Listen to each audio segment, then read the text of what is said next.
Ito ang kasaysayan ng isa sa mga pinaka-kontrobersyal at may pinakamasalimuot na karanasang sexy star sa Pilipinas. Sino-sino ang mga nakasabayan niyang sikat na artista sa Pegasus? Totoo bang pinapalo siya ng kanyang ama nang walang tigil hanggang may makita itong dugo? Bakit niya nilisan ang showbiz at paano siya pilit hinahabol nito?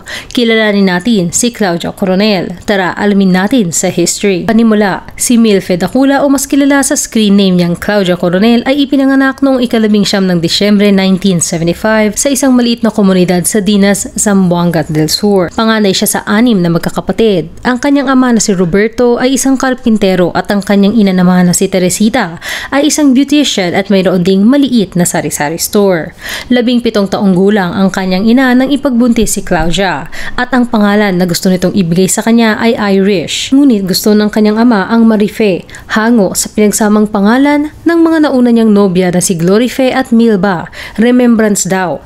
Pumayag naman ang kanyang ina. Dati daw ay sakang maglakad si Claudia kaya itinatali ng kanyang ama ang mga binti ng magkadikit upang hindi matuluyang magkahiwalay. Kaliwete din siya nagsimula kaya ang ginagawa ng kanyang ama ay itinatali ang kanyang kaliwang kamay o di kaya naman ay nilalagyan ito ng siling labuyo para masanay siya na gamitin ang kanang kamay. Ayaw ng kanyang ama na maging kaliwete siya dahil mahirap daw maging kagaya niya. Noong 5 taong gulang pa lamang si Claudia at iisa pa lamang ang kanyang kapatid ay narinig niyang nag-aaway ang kanyang mga magulang. Isang bagay na hindi bago sa kanya, ngunit noong araw na yon ay nagkaroon ng hamunan ng hiwalayan. Pinapipili silang magkapatid. Si Junior pinili ang kanilang ina, gayon din si Claudia na siyang panganay. Pero tuwing pipiliin niya ang ina ay isang malakas na hampas ng walis tingting ang lalatay sa kanyang katawan. Kaya bagman sa loob ay sumama siya sa kanyang ama. Umalis na ang kanyang ina kasama ang kapatid niyang si JR habang siya naman ay isinakay ng kanyang ama sa barko papuntang Iloilo. Pigil ang hikbi at iyak dahil sa takot na masaktang muli.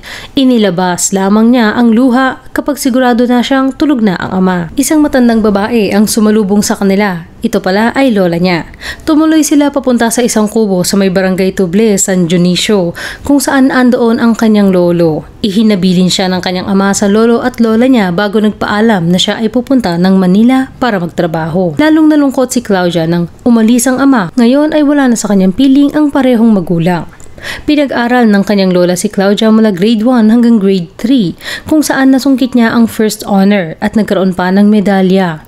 Dito lang din niya naranasan na mabilihan ng bagong damit kada taon. Naaalala pa niya na tumatawid siya ng ilog ng nakapaa habang hinahawi ang mga lumulutang na basura. Strikto ngunit responsable at mapagmahal ang kanyang lola. Dahil pagsasaka ang ikinabubuhay nila ay natuto si Claudia na magtanim at mag-ani ng mga palay, mais at mani, manguha ng panggatong na kahoy at sumakay ng kalabaw. Ngunit nang mamatay ang kanyang lolo ay nasundan pa ng isang dagok ang kanilang buhay nang maitumba ng isang bagyo ang kanilang bahay na gawa lamang sa nipa. Nakitira sila sa pinsan ni Claudia kung saan naranasan niyang makisama ng todo. Siya ang tagahugas ng kanilang pinagkainan, tagahatid ng pagkain sa palayan, at palagi siyang napapalo dahil natatapon ang pagkain sa pilapil. Nang dumating siya ng edad na 10 taong gulang ay naisip ng kanyang ina na magpunta ng Malaysia at doon magtrabaho bilang isang beautician. Nakipag-usap ito sa kanyang ama at gustong iwan si Junior sa kanya. Nagkabalikan ang mag-asawa ngunit nag-iba ang plano at hindi nag-Malaysia ang kanyang ina. Habang silang magkapatid naman ay dinala ng kanyang ama sa Manila sakay ang isang barko. Habang nasa barko ay iniisip ni Claudia na sa Manila ay puro mayayaman. Iniyabang pa niya sa kanyang mga kaklase na pupunta sila doon. Dumating ang mag-aama sa Manila. Napadaan sila sa Rojas Boulevard kung saan namangha si Claudia at nasabi niyang ang ganda-ganda, ang daming ilaw. Ngunit gumuho ang imahinasyon niya pagdating sa kanilang bahay sa Sinagtala sa may Project 8. Sa isang squatters area pala sila titira. Masikip, madilim at walang sariling palikuran. Ngunit sementado naman daw ang sahig. Akala niya pa ay mayroong telebisyon dito. Sinabi lang ng kanyang ama na kuryente nga wala, TV pa. Dahil walang sariling banyo, ay sa sapa daw nila diretsong itinatapon ang kanilang sama ng loob. May kalayuan din daw ang igiban sa kanilang bahay na iyo pang pipilahan. Ang bahay nila ay nakaposisyon sa gitna ng daan, kaya madalas itong napagdidiskitahan ng mga lasing at binabato. Ilang beses na din daw na-demolish ang kanilang bahay. Noong una daw ay akala niya isa itong kasiyahan dahil maingay at maraming tao na nagkukumpulan, anya. May time naman na demolish pa kami kasi gagawin daw subdivision yung lugar. Bata pa ako noon kaya akala ko masaya yung demolish kasi dami-daming tao sa kalye, maingay. Ako naman bitbit ko yung mga damit namin na nasa sako. Nalaman ko na lang na wala na pala kaming bahay nung gabi na kasi nakitulog kami sa kaibigan ni mama ko. Ngunit matapang daw ang kanyang ina at isa ito sa nakipaglaban at napunta sa mayor para mabigyan sila ng matitirahan. Isa sila sa nabigyan ng pwesto malapit sa parte ng tabing ilog na hinati-hati sa mga squatters. Sa umpisa ay sa tent sila tumira bago nakapagpatayo ng panibagong bahay.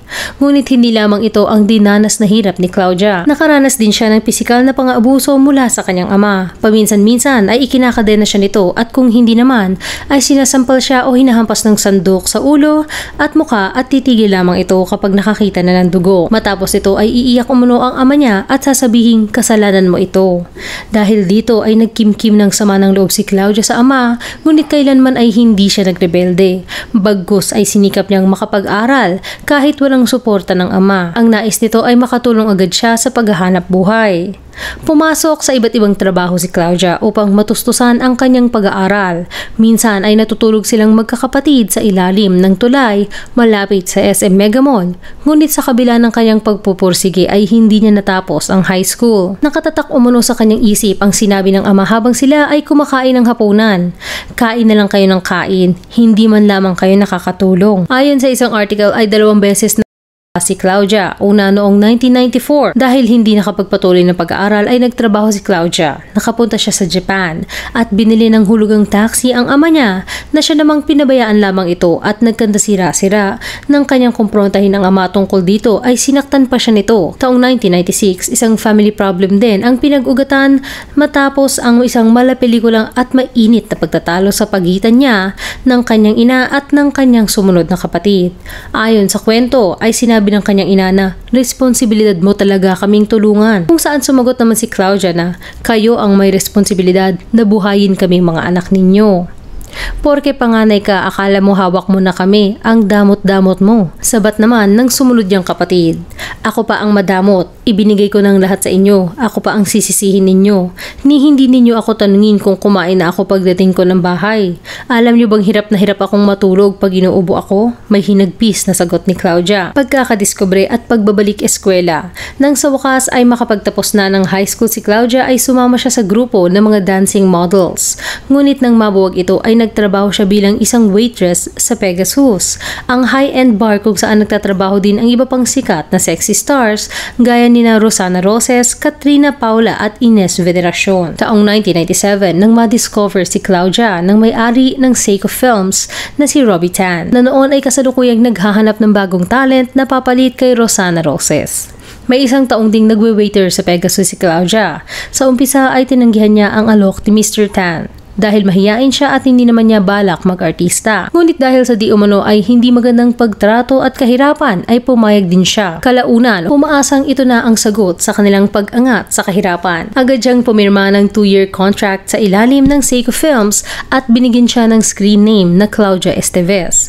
Ngunit pinalitan din ito kalaunan ng Claudia Coronel dahil sa kanyang pagkakahawig sa artista na si Hilda Coronel noong kabataan nito. Nakabuti naman ang desisyon ni Claudia dahil nang ilabas ang una niyang pelikula, Walang Dayaan, Akin ang Malaki, na ipinalabas noong Nobyembre 1997, nasundan agad ito ng Linggo Lang ang Pahinga, na ipinalabas noong Disyembre, at sunod-sunod na ang mga pelikulang kanyang ginanapan at tinangkilik ng publiko. Taong 1997 din nagkahiwalay ang kanyang mga magulang, ngunit hindi nalimutan ni Claudia na tulungan ang kanyang pamilya sa kanyang pag-asenso.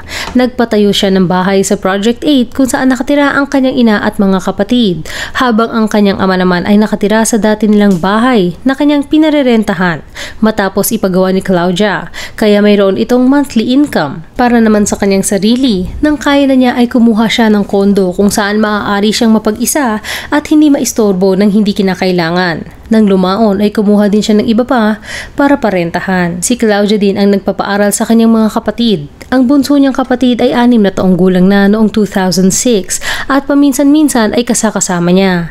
Ito umano ang tingin niyang dahilan kung bakit kumalat na may anak na siya. Iniidolo umano niya sa acting si Vilma Santos pero sa tapag ng buhay ay si Rosana Roses ang kanyang tinitingala. Nais niyang maging kasing tapang nito sa pagharap sa mga intriga dahil mabilis siyang maapektuhan ng mga maliliit na bagay paminsan-minsan. Taong 2001 ay nagkaroon ng pagbabago sa pananaw ni Claudia nang gawin niya ang pelikulang Toro. Nakalaunan ay pinalitan ng title na hindi natin maaaring banggitin. Ang acronym nito ay LS. Nang sinabi umano ng direktor na ilalahad niya ang lahat ng kanyang harapan mula taas hanggang baba ay hindi ito kinaya ni Claudia. Aniya, hindi ko talaga kayang tanggalin. Parang sa tingin ko sa sarili, ganun na ba ako kababa?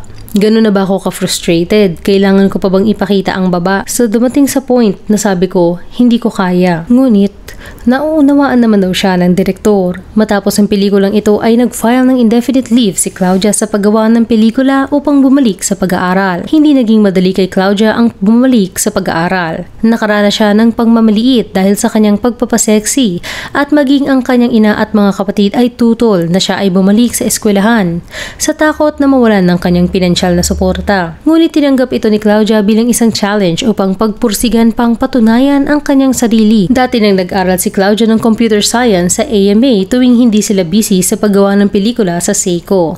Ngunit nakaranas umano siya ng hindi magandang pagtrato. Maging sa ibang eskwelahan habang nag-a-apply ay naranasan niya ding marinig mula sa mga estudyante at maging sa staff ng eskwelahan na pinag-uusapan siya at tinatanong kung anong ginagawa ng isang sexy star sa campus nila. Kaya napadpad siya sa New Era University. Kahit hindi pa nila alam na siya ay isa ding INC na siyang nagpapalakad ng eskwelahan. Wala daw siyang natanggap na special treatment dahil isa siyang artista. Bagkus ay mas istrikto pa daw ang ibang guro na tila tinitesting kung seryoso ba talaga siya sa kanyang pag-aaral. Anya, actually, nung nag-showbiz ako noon, dahil minsan lang kasi ang paggawa ko ng pelikula sa Seiko, nag-aral na ako sa AMA ng Computer Science. Pero iba ang trato nila sa akin doon. Hindi kagaya dito sa New Era na nilerespeto ako at may disiplina ang mga estudyante. Buo niyang tinapos ang 4 na taon ng kanyang kursong BS Computer Science.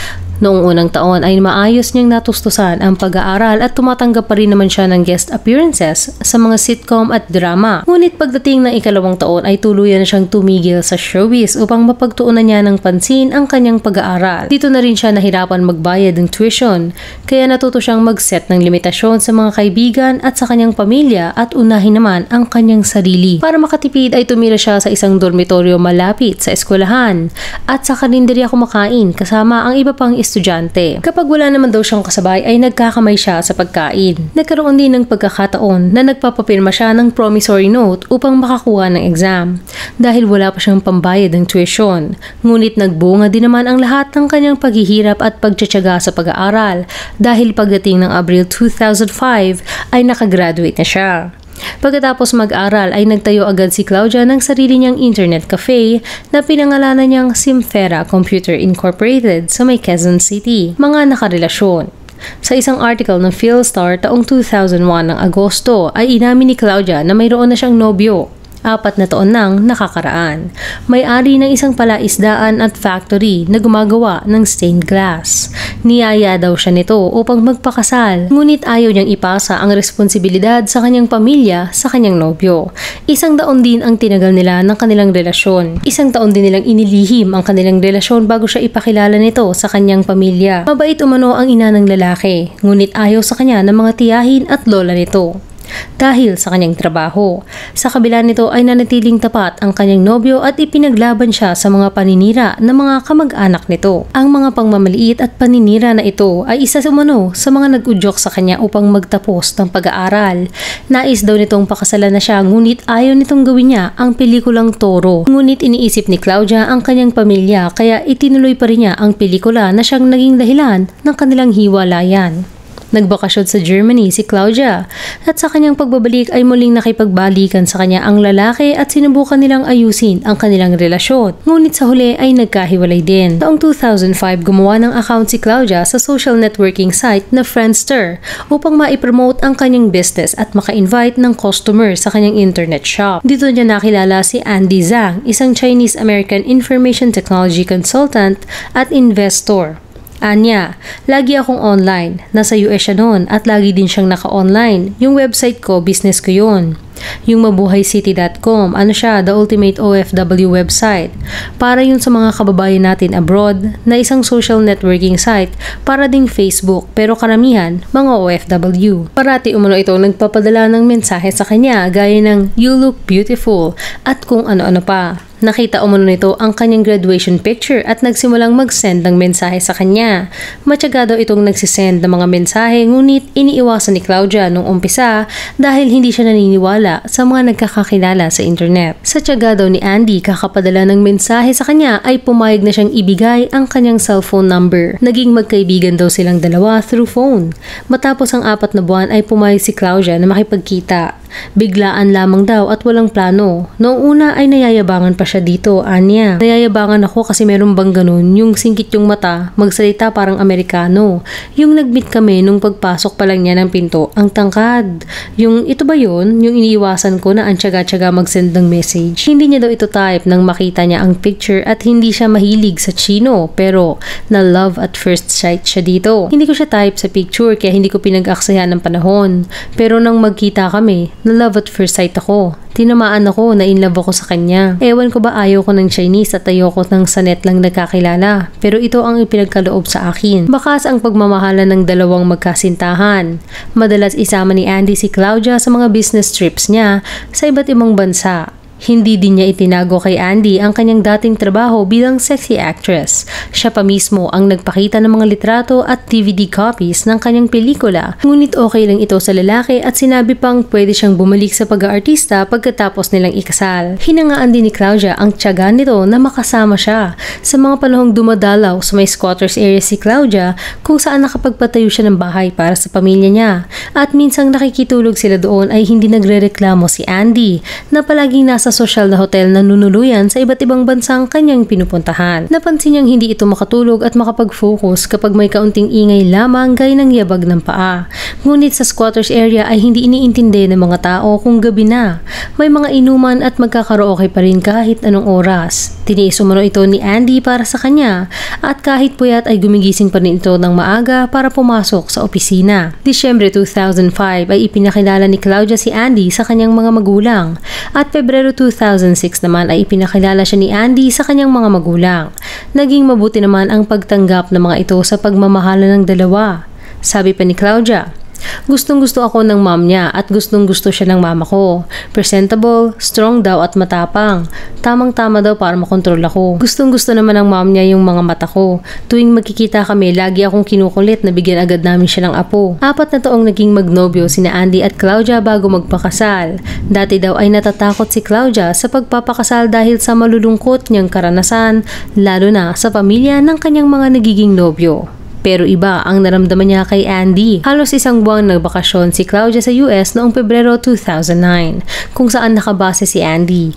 Pagdating ni Claudia sa US ay binigyan siya ni Andy ng engagement gift, isang 2-door Mercedes-Benz SKL 320 convertible sports car dahil mahirap daw ang walang kotse sa US. Ang kasal nila ay ginanap noong 28 ng Agosto 2009 na may basbas ng kanilang mga magulang. 43 years old si Andy habang si Claudia ay 33 years old naman. Magarbo ang naging kasalan nila Andy at Claudia. Sa EDSA Hotel, inayusan si Claudia. Sa Iglesia ni Cristo Temple ginawa ang kasalan at sa Fernwood Gardens naman ang reception. Ang wedding cake nila ay hugis Eiffel Tower kung saan sobrang na-inlove ang dalawa. Sa paligid ng wedding cake ay mga cupcake ng branded bags gaya ng Chanel at Louis Vuitton. Sa Phoenix, Arizona titira ang dalawa kung saan may bahay ng nabili si Andy. Bagamat mas gusto ni Claudia sa Pilipinas ay kung saan ang asawa ay doon din siya mananatili para tuparin ang kanyang pangako na maging mabuting asawa, pagsisilbihan at pasasakop habang buhay. Taong 2010 ay kumalat ang balita na hiwalay na sila nang makitang nasa Pilipinas si Claudia. Ngunit pinabulaanan niya ito at sinabing may kailangan lamang siyang ayusin sa mga property ng kanyang asawa at mga property na kanyang naipundar. Gusto din daw niyang makasama ang kanyang pamilya at mag-aral siya ng short courses sa management, bookkeeping at accounting para sa business na sisimulan niya sa Amerika, isang care home. Nagsimula ito nang mapagtanto ni Claudia na kahit nakatira siya sa isang 10-bedroom mansion at nagmamaneho ng luxury car, ay hinahanap rin niya ang pagtatrabaho. Ayaw din niyang hingiin sa asawa ang support ng pinansyal tuwing hihingi ng pera ang kanyang ina. Anya, kahit palagyan mo ko ng malaking bahay at magandang kotse, parang narealize ko na parang ba't pa ako nag-aral at end up lang ako na mag-isa. Nare-realize ko na wala akong achievement sa buhay. Hindi siya makahanap ng trabaho na nakalinya sa kanyang degree na computer science dahil nakakaranas ng recession dito ang Arizona noon. Pero dahil nahihiya siyang humingi sa asawa kada hihingi ng tulong pinansyal ang kanyang ina, ay tumatakas siya papunta sa iba't ibang state kada aalis ang kanyang asawa sa mga business trip nito. May nakaibigan siyang mga TNT na caregiver sa Amerika. Madalas ay tinutulungan niya ang mga ito na nakararanas ng pananamantala mula sa kanilang mga amo, gaya ng hindi pinagdi-day off, 24 hours ang trabaho at sa sahig o sofa lamang natutulog. Inalok siya ng mga ito na i-train na mag-alaga ng matatandang Amerikano at kinaya naman ito ni Claudia. Nung una pa nga daw ay inosente pa siya sa dolyar. $40 ang una niyang kinita sa 24 hours niyang pagtatrabaho. Tuwang-tuwa daw siya noon, ngunit noong huli ay nalaman niyang niloloko lamang sila. Ngunit dahil hindi naman siya isang CNA o Certified Nursing Assistant, ay hindi din siya makakapagreklamo. Dahil hindi man siya TNT ay hindi siya lisensyado sa trabaho. Hindi nagtagal habang kasama niya si Andy sa bahay ay napansin nitong may tumatawag na lalaki kay Claudia kapag madaling araw. Dahilan upang magsuspecha ito na may kalaguyo siya. Nang komprontahin ay napilitan din si Claudia na umamin na nagtatrabaho siya kapag wala ang mister. Tinanong siya nito kung bakit hindi na lang siya humingi ng ipapadala sa kanyang pamilya. Sabi daw sa kanya ay, "You don't have to do that. Hindi pa ba enough ang allowance na binibigay ko sa'yo? Kung gusto mo, mag-business ka." Pinatuyuan siya ng kanyang asawa ng isang care home business sa Arizona at nag-aral din siya ng kursong CNA. Tinulungan din niya ang mga kaibigang caregiver. Nakapag-aral ang mga ito at ang iba naman ay naging nurse pa. Maayos ang mga papel nila at nadala ang kanilang mga pamilya sa US. Taong 2014 gumuho ang pangarap ni Claudia ng buong pamilya. Kasama ang asawa na si Andy nang papirmahin siya nito ng divorce papers. Bago pa ikasal sina Claudia at Andy ay pinapipirma siya nito ng prenuptial agreement at sinabi pang hanggang 3 taon lamang ang kanilang kasal. Ngunit hindi pinirmahan ni Claudia ang prenup at ito daw ay labis na nakaapekto sa kanilang kasal. Kayamanan ang nakikitang dahilan ni Claudia sa pagkakasira ng kanilang kasal. Kahit daw nasa bakasyon sila ng kanyang asawa, ay madalas nitong sambitin habang nakatulala ang "that is not enough." Aniya, parang mayabang man sabihin, "Ang laki-laki ng bahay namin, 3 ang kotse namin, may business kami, marami kaming properties." Ba't lagi niya sinasabi, "This is not enough"? Parang hindi pa rin siya masaya. Tapos konting problema lang, "I will divorce you." Konting ano lang, tinatakot niya ako. Ayon sa kwento ni Claudia, sa Amerika daw kapag 5 taon na kayong kasal ay maaari mong makuha ang kalahati ng yaman ng iyong asawa kung sakaling kayo ay mag-divorce. Wala umunong third party sa kanilang hiwalayan. Talagang tinupad lamang ni Andy ang itinakdang limitasyon ng kanilang kasal. Pero naniniwala naman daw siya na mahal siya ni Andy. Naniniwala ako mahal niya ako. Nag-promise siya na forever iingatan niya ako. Mamahalin niya ako. Pero dahil nga hindi ako pumirma doon sa prenuptial agreement, dahil bilang Pilipina, syempre, hindi ako naniniwala sa ganon.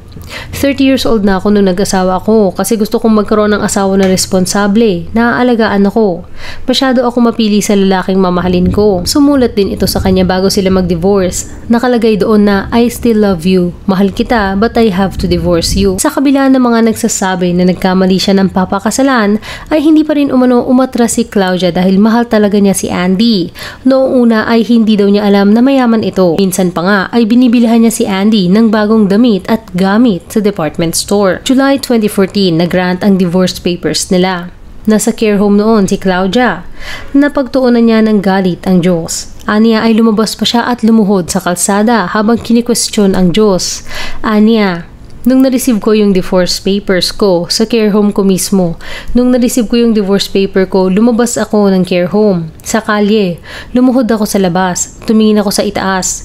Pinaglalaroan ninyo ba ako? Bakit nyo ako pinaglalaroan? Ang buhay ko. Parang pinaglalaroan nyo ang buhay ko mula nung bata ako. Mahirap ako. Ganyan. Tapos binigyan mo ako ng father na nananakit. Tapos nakaligtas ako sa father ko. Nagtrabaho ako kung saan-saan. Hindi ako nakapagtapos ng pag-aaral. Tapos pinaganda mo buhay ko. Tapos pinaranas mo ngayon. Dinala mo ako sa Amerika. Tapos kinuha mo naman yung asawa ko. Ano ang gusto mong gawin ko sa buhay ko? Ano na lang kaya ako? Kasi napapagod na ako sa mga trials na binigay mo sa akin. Naging mabuti naman ako, inayos ko naman ang buhay ko. Tumutulong ako sa pamilya ko. Nagmahal naman ako. Naging mabait naman ako. Bakit parang pinaglalaroan mo ako? Punong-puno ng tanong at hinagpis ang puso ni Claudia. Dagdag pasakit pa na sa parehong buwan ay namatay din ang kanyang ama. Hindi lamang ito. Sa pagitan ng proseso ng kanilang divorce, habang naghihingalo ang kanyang ama sa ospital, ay hindi siya pinapayagan ni Andy na umuwi kahit paiyak siya ng iyak at nakikiusap na payagan siya nito. Ngunit ayaw mo nang pumayag ni Andy dahil kailangang bantayan ang kanilang business na care home. Magpadala na lang daw siya ng pera. Sa sobrang sama ng loob ay nasabi ni Claudia sa asawa na pag mawalan ka ng magulang, mauunawaan mo ako. Tsaka lamang siya pinayagan ni Andy. Nang makasakay na ng eroplano ay nag-layover ito sa LA kung saan natanggap ni Claudia ang mensahe mula sa kanyang ina na patay na ang kanyang ama. Matapos daw ang isang linggo ay hindi man inamin ni Claudia ay sinumpa niya ang asawa. Na-diagnose ng cancer ang ama ni Andy at 2 linggo lamang ay namatay na ito. Bago sila magdiborsyo ni Andy ay nakaranas na daw siya ng pang-aabusong verbal mula dito. Minamaliit ang kanyang edukasyon, pamilya at pinag-aralan. At pagkatapos naman ng divorce ay ayaw siyang paalisin ni Andy sa bahay nila. Nagsasama pa rin sila, nagde-date, ipinagluluto pa rin siya ni Andy at isinasama sa mga business trip nito. Hindi ko man kayang umalis, ayoko nang magpagamit sa kanya. Parang nagpakasal, naghiwalay, tapos boyfriend-girlfriend ulit, nagsama na parang magka-live-in. Nang umiwas siya at naghanap ng ibang kwarto, ay dumating din ang punto na may kinakausap ng ibang babae si Andy at nakikipag-date habang siya ay nasa bahay at naghihintay pa rin. Tuluyan lamang silang naghiwalay nang manghimasok na ang ina ni Andy at sinabing, ano bang ginagawa ninyong dalawa? Divorce na kayo, bakit nagsasama pa kayo? Nataranta lang daw ang kanyang asawa na pahanapin siya na ibang bahay nang pupunta na ang kanyang ina sa bahay upang siguruduhing wala na si Claudia doon. Nang makabangon muli, ay isa na namang panibagong dagok ang dumating sa buhay ni Claudia taong 2020. Ika-15 ng Agosto, namatay ang kanyang ina dahil sa kidney at liver failure sa edad na 63. Dahil kasagsagan pa ito ng COVID-19 ay hindi makauwi si Claudia sa Pilipinas dahil mahirap mag-book ng flight at 14 na araw pa ang quarantine noon. Anya, hindi rin ako aabot. Mahirap mag-book ng flight. Maraming proseso bago ako makauwi. Tapos pagdating ko dyan, ika-quarantine ako for 14 days. Ayoko naman paghintay na matagal ang mama ko. Kaya masakit man sa loob ko, kailangan kong tanggapin na hindi ko siya makikita bago man lang siya ilibing. Sa ngayon ay nagtatrabaho si Claudia sa Los Angeles, California bilang isang nursing assistant. Ibang-iba sa dating buhay niya bilang artista. Kung noon ay lagi siyang piniplease at palaging nakaayos para maganda, ngayon ay pisikal ang bigat ng trabaho. Nagbabaon na siya ng mahabang pasensya at palaging nagpapakumbaba. Anya, sa trabaho ko ngayon talagang hahabaan mo ang pasensya mo. Kailangan mong maging matalino sa documentation, makisama sa mga katrabaho, maging mabuti sa kapwa, sa pasyente at sa family nila. Sa kanyang bagong buhay ay pilit niyang tinatakasan ang showbiz, ngunit pilit pa rin itong lumalapit sa kanya. Hindi umano niya sinasabi sa mga Amerikanong employer na dati siyang artista, ngunit mga kapwa na nating Pinoy ang nagsasabi. Naiintindihan naman niyang proud ang mga ito sa kanya, ngunit nais niyang iwasan ang nakalulungkot na emosyon. May bago na akong career o trabaho. Ito na yung gusto ko. Ayoko na ng nakaraan. Ayoko na. Pero dinidikit pa rin sa akin. Pinarangalan si Claudia bilang 2023 all-time favorite movie actress of the Philippine movies sa 4th Annual Amor Asia International Awards na ginanap sa Hollywood, California noong April 22. Kaya naman sabi ni Claudia, ngayon na-receive ko na ang award ko. From now on, yayakapin ko na ang pangalan na yun. Hindi ko natatalikuran ang pangalan na ibinigay sa akin ng showbiz. Hanggang dito na lang. Kayo, anong masasabi nyo sa kasaysayan ni Claudia Coronel? I-comment lamang ang inyong opinion sa ibaba. Salamat sa panonood. Huwag kalimutang mag-subscribe sa aming channel at i-click na rin ang notification bell. Hanggang sa muli.